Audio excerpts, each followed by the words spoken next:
थोड़ा कम और राजा जैसा ही जीवन जीता था। तो हॉस्टल में दो लड़के थे, एक का नाम था ईश्वरी और एक था प्रेमचंद। तो प्रेमचंद जो थे उसके पापा क्लार्क थे और वो क्लार्क से आ रहा था, मतलब वो मध्यम परिवार से आ रहा था। और जो ईश्वरी था वो जमींदार का बेटा था, तो बहुत ही खुश था और वो एकदम अयासी से आता था। तो ये बात प्रेमचंद को ठीक नहीं लगी। प्रेमचंद को ये लगता था कि जमींदार के जो लड़के होते हैं वो लोगों का शोषण करते हैं, उसके नौकर चाकर से अच्छी तरह बात नहीं करते, उसको डांट देते हैं। तो हमेशा ये कहता रहता था और ईश्वरी को चिढ़ाता रहता था कि तुम तो जमींदार के लड़के, जमींदार के लड़के, जमींदार ऐसे होते हैं, वो समाज के अच्छे लोग नहीं होते और कभी ना कभी तुम ये सब भुगत। ईश्वर भी उसके साथ दलील करता था, पर ईश्वरी जानता था कि जानता था। पर फिर भी ईश्वरी उसके साथ हंस के बात करता था। और कहीं ना कहीं प्रेमचंद को ये उसकी ईर्ष्या आती थी कि ये ईश्वरी की जगह अगर मैं होता तो सामने जवाब देता, पर ईश्वरी कुछ क्यों नहीं बोल रहा। तो एक समय आया दुर्गाष्टमी, और दुर्गाष्टमी बहुत बड़ा उत्सव माना जाता था। दुर्गाष्टमी में छुट्टियां रहती थी। प्रेमचंद के घर कोई था नहीं, उसके जो पिताजी थे वो बाहर जाने वाले थे, माता जी भी कुछ और जा रही थी, तो उसके घर कोई नहीं थे। तो ईश्वरी ने न्योता दे दिया कि इस समय कोई नहीं है तो क्यों ना तुम मेरे घर आते, मेरे गांव में रहते, हम 6-7 दिन वहाँ रुकेंगे और जैसे दुर्गाष्टमी पूरी होगी फिर हम वापस यहाँ आ जाएंगे हॉस्टल में। तो उसने वो न्योता एक्सेप्ट कर लिया। फिर वो दोनों गए सेकंड क्लास। तो सेकंड क्लास गाड़ी में जो मुसाफरी करना उस समय मतलब एक अच्छी चीज मानी जाती थी, क्योंकि फर्स्ट क्लास में मुसाफरी करते थे अंग्रेज और उसके बाद सेकंड क्लास आता था और सेकंड क्लास में जमींदार वो सब मुसाफरी करते थे। ईश्वरी तो जमींदार का लड़का था, तो उसने उसके साथ बहुत आराम से ईश्वरी और ये प्रेमचंद दोनों आराम से गाड़ी में बैठ कर घर जा रहे थे। तो पहली बार प्रेमचंद इतने आराम से गाड़ी में बैठ कर गया। हर बार क्या होता था, जनरल डब्बे में मुसाफरी करता था, बहुत से धक्का मुक्की होती थी, बहुत सारे लोग होते थे। इस बार उसको अच्छा लगा। जैसे ही गाड़ी आ गई स्टेशन पर, गांव आ गया ईश्वरी का। जैसे वो बाहर निकले बहुत सारे लोग चक्कर आ गए थे, 10-12 लोग आ गए थे। किसी ने बैग उठा लिया, किसी ने ये उठा लिया, किसी ने पूछा कि मुसाफरी कैसी रही। तो उसमें से एक नौकर था, उसने ईश्वरी से पूछा कि साहब ये आपके साथ पढ़ता है ये बच्चा? तो ईश्वरी ने कहा ये मेरा हॉस्टल का रूम पार्टनर है, साथ में पढ़ता ही नहीं, साथ में रहता है। फिर ईश्वरी ने बोला कि अगर मैं ऐसा बताऊंगा कि क्लार्क का लड़का है तो लोग उसका सम्मान नहीं करेंगे जितना मेरा कर रहे थे। तो उसने उसको बोला ये भी जमींदार का लड़का है और उससे तो मुझसे भी दुगना जमीन इजाफा लगा दिया ऐसा कि मेरे से भी ज्यादा जमीन है तो बड़े जमींदार का लड़का। तो फिर नौकर चाकर उसका सम्मान करने लगे। तो जैसे घर गए तो प्रेमचंद खुश हो गया, क्योंकि घर गए तभी वहाँ 20-25 नौकर चाकर रहते थे। अब पानी मांगो तो दूध आ जाता था, और घर के लिए पथारी करने के लिए भी 2-4 थे। जैसे आवाज दिया जलाना हो तो उसको एक आदत सी पड़ने लगी। परिवार से आ रहा था, उसको आदत सी पड़ गई जमींदारों जैसे आदत। तो एक बार ऐसा हुआ कि ईश्वरी घर पर नहीं था और रूम में दिया जलाना था, और उस समय लाइट नहीं थी, लोग दिया जलाते थे। तो रूम में दिया जलाना था, वो ईश्वरी दिया अपने आप जलाता था। सोचो, ईश्वरी अपने आप जलाता था, प्रेमचंद ने वो दिया नहीं जलाया, उसको आदत पड़ गई। उसने नौकर को बुलाया, आवाज करके नौकर नहीं आया, फिर आवाज की फिर नहीं आया, फिर वो बाहर गया, नौकर को बुलाया और डांट दिया कि तुम लोग गधे जैसे हो, कुछ काम तो करते नहीं। और फिर वो लोगों ने वो दिया जलाया। फिर 2-3 दिन बाद ऐसा हुआ, ईश्वरी का कुछ रिश्तेदार के वहाँ खाने के लिए गया था, वो अकेला था रूम पर, के लिए भी कोई नहीं आया। फिर उसने बुलाया, फिर वो लोगों ने उस लोगों को प्रेमचंद ने उन लोगों को डांट दिया कि तुम लोग कैसे हो, बैठे रहते हो या फिर सोते रहते हो, कुछ काम तो करते नहीं। मतलब उसको वो पूरा जमींदारी के भाव में आ गया। उसको ऐसा लगा कि मैं भी जमींदार का बेटा हूँ। जमींदार के बेटे को हर बार वो चिढ़ाता था, इसलिए चिढ़ाता था कि जमींदार के लड़के अच्छी तरह बात नहीं करते। आज वो ही खुद जमींदार का बच्चा बन गया था और इसी तरह बिहेव कर रहा था जैसे एक जमींदार का बच्चा बिहेव करता था। तो फिर उसने उसी समय उसी को डांट दिया। तो थोड़ी देर के बाद एक ठाकुर आया उसके पास बैठने के लिए, और ठाकुर ने उसके पास बैठकर अपने दिल की बात की कि ये जो जमींदार बकरा बनाया अपन आज चुका डांटते रहते अटेंडेंस आज तो प्रेमचंद के अंदर अंदर जो थी वो जमींदार के लिए जो ईर्ष्या थी, जमींदार के लिए अच्छा भाव नहीं था, पेपर नहीं जमींदार का लड़का हो जमींदारी अच्छी नहीं। तो ठाकुर ने बोला कि एक समय आएगा जब अंग्रेज ये सब खत्म कर देंगे और कोई जमींदारी। बोला हाँ, तब हमारी जो जमीन जाएगी उसमें से मैं एक घर आना, मैं तुम्हें अपना एड्रेस दे दूंगा, वहाँ आ जाना। मुझे भी जमींदारी अच्छी नहीं लगती, पर क्या करूँ, काम नसीबी से मैं भी जमींदार करता हूँ।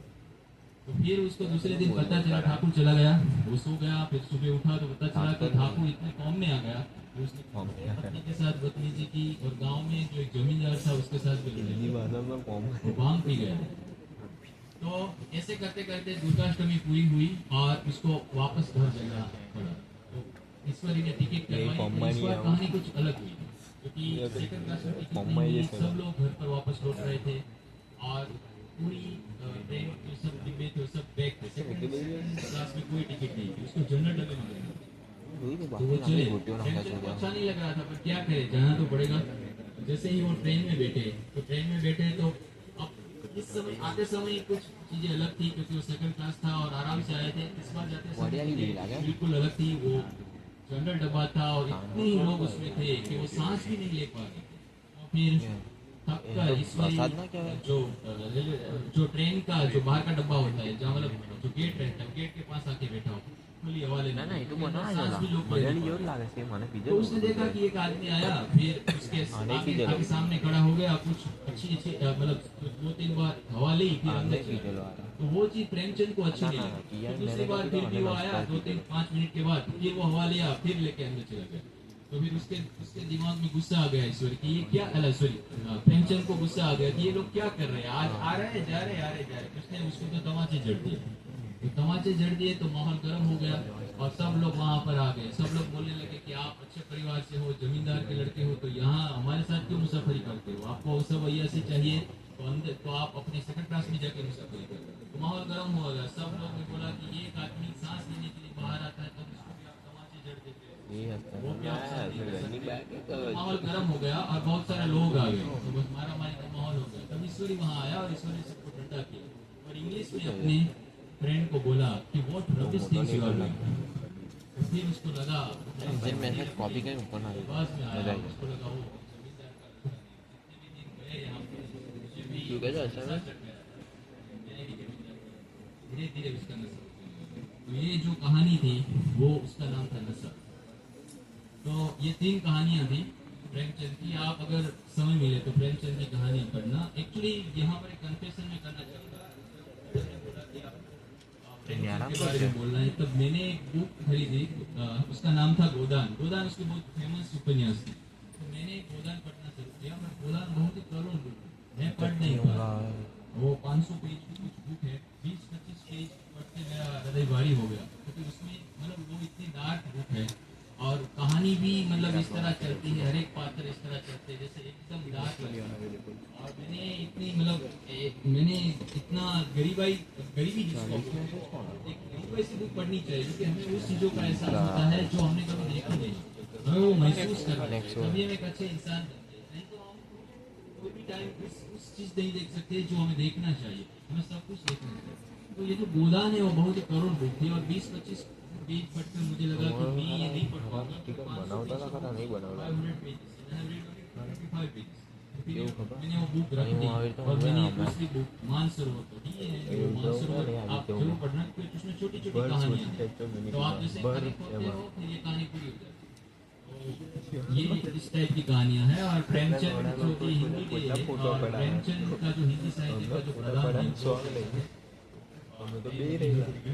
That person. और अगर आप कोई और एक बुक सजेस्ट करूंगा कि एक और कविता एक बुक पढ़नी है, हरिवंश राय बच्चन की मधुशाला, जो 2 बुक आपको पढ़नी चाहिए। तो प्रेमचंद को आपको पढ़ना चाहिए और एक कविता है अगर आपको हरिवंश राय बच्चन की Madhushala. So thank you all for listening me about this. करता हसे यार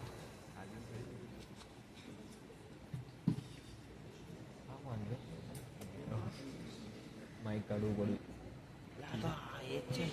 Great thing. I know maximum students are not interested, but literature is a kind of a reading that will definitely connect to the society. If you want to check your or you would like to measure your EQ, literature is the best platform to check your EQ. IQ will never give you that kind of, you can say, whack heart full of concerns. But I'm damn sure being a person of a literature, that literature will give you that platform. Fine. So one more time, thank you, sir. for making this event so, let's say, concernful. Actually, Hindi Day is going to be celebrated on 14th of September. But it's on Sunday. So today we have decided that let's have this kind of discussion. Actually, ethos, that is at one point of time, it's talking about the scriptures and the societal values and likewise. So literature is again giving, you can say, a great contribution in terms of designing and developing, cultivating values within us. So stories, they are really, you can say, mirror of the society. Literature is equal to the mirror of the society. Fine. So now, students, you are going to be the part of your quiz, and followed by one more session will be there. I know you have Hina ma'am session, so that will be conducted here. And those who are not interested in, you can say, listening, please shut up your mouth. Behave in a manner you are in classroom. Yes, thank you.